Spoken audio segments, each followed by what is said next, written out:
নমস্কার বন্ধুরা, তো আজকে আমি নিয়ে চলে এসেছি সম্পূর্ণ নিরামিষ পদ্ধতিতে কিভাবে কচু শাক রান্না করবেন সেটা। তো দেখুন, এখানে আমি কচু শাক কেটে নিয়েছি 2 ঝুড়ি মতো।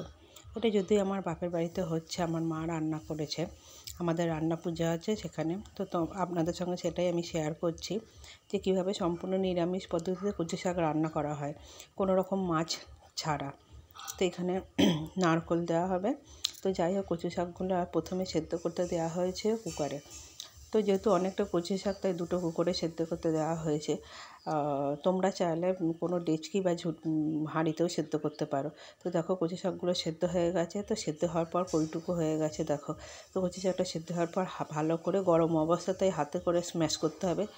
তো হাতে করে যদি না পারো গরমে, অন্য যা হোক করে বাটি বা গ্লাস দিয়েও ম্যাশ করা যায়।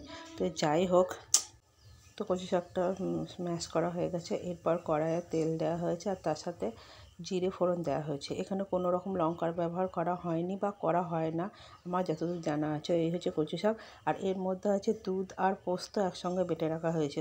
তো তেলটা গরম হয়ে যাওয়ার পর কচু শাকটা ঢেলে দেওয়া হলো কড়াইয়ের মধ্যে। তো ভালো করে ম্যাশ করতে হবে যাতে কোনো রকম দানা দানা ব্যাপারটা না থাকে। জানি না তোমরা কীভাবে রান্না করো, কিন্তু যদিও আমরা এদেশীয়, আমরা ওপার বাংলার লোক নয়, বা যাই হোক আমি ঘটি সেটাই বলতে চাইছি। তো দেখো, দুধ আর পোস্ত একসঙ্গে আছে, এখানে নারকেল করা আছে, আর এটা দারচিনি বাটা আছে।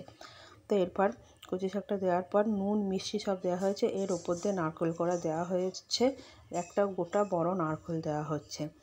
তো নারকেলটা দেওয়ার পর ভালো করে কষিয়ে টষিয়ে নেওয়া হচ্ছে। আর এটাতে কোনো রকম জল ব্যবহার করা চলবে না, তোমরা নিশ্চয়ই অনেকেই জানো।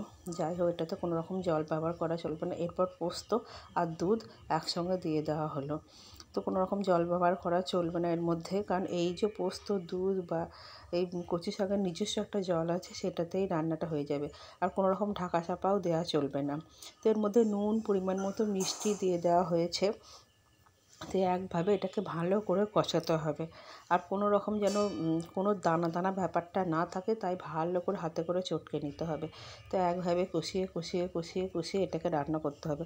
কোনো রকম ঢাকা দিলে তলাটা ধরে যাওয়ার ভয় থাকে, তাই ঢাকা দেওয়া যাবে না।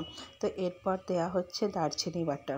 তো দারচিনি বাটাটা দেওয়া হয়ে গেল। এরপর ভালো করে কষিয়ে কষিয়ে কষিয়ে কষিয়ে যতক্ষণ না শুকনো ব্যাপারটা আসছে, যতক্ষণ না জল ব্যাপারটা মরছে, ততক্ষণ রান্না করতে হবে। আর এটাতে ঢাকা দিলেও জল বেরিয়ে যাবে, তাই কোনো রকম ঢাকা দেওয়া চলবে না।